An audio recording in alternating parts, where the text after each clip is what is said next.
Kinumpleto ng kalangitang puno ng bituin ang camping trip ng magbabarkada. G tayo sa kakaibang camping experience na yan sa Toledo, Cebu. Kasama si Oscar Oida. Imagine ang iyong tanawin tila kumot ng mga bituin. Van Gogh feels ang starry night na yan na masisilayan sa tinatawag na Tagaytay Hills sa Toledo, Cebu. Sabayan ang mabagal na pag-ikot ng mundo habang pinagmamasdan ang mga kumikislap na tala sa kalangitan. Ang kakaibang experience sinubukan ng grupo ni na Ardney Caballero. Accessible sa sa mga newbies na hikers na kahit hindi ka like hardcore sa hiking, kaya mo siyang akyatin.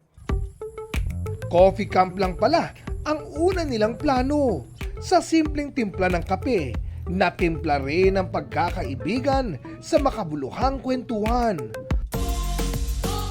Pero hindi nila inasahan ang napakagandang tanawin kinagabihan.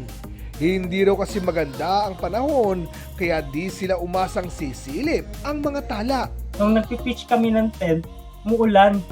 Grabe, walang clearing to. Pagkatapos namin ng first session ng kape, paglabas namin ng mga tents, grabe, sobrang ganda ng panahon.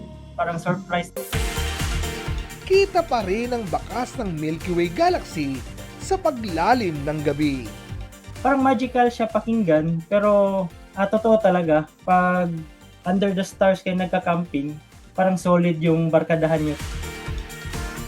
Oscar Oida, nagbabalita para sa GMA Integrated News. Huwag magpahuli sa mga balitang dapat niyong malaman. Mag-subscribe na sa GMA Integrated News sa YouTube.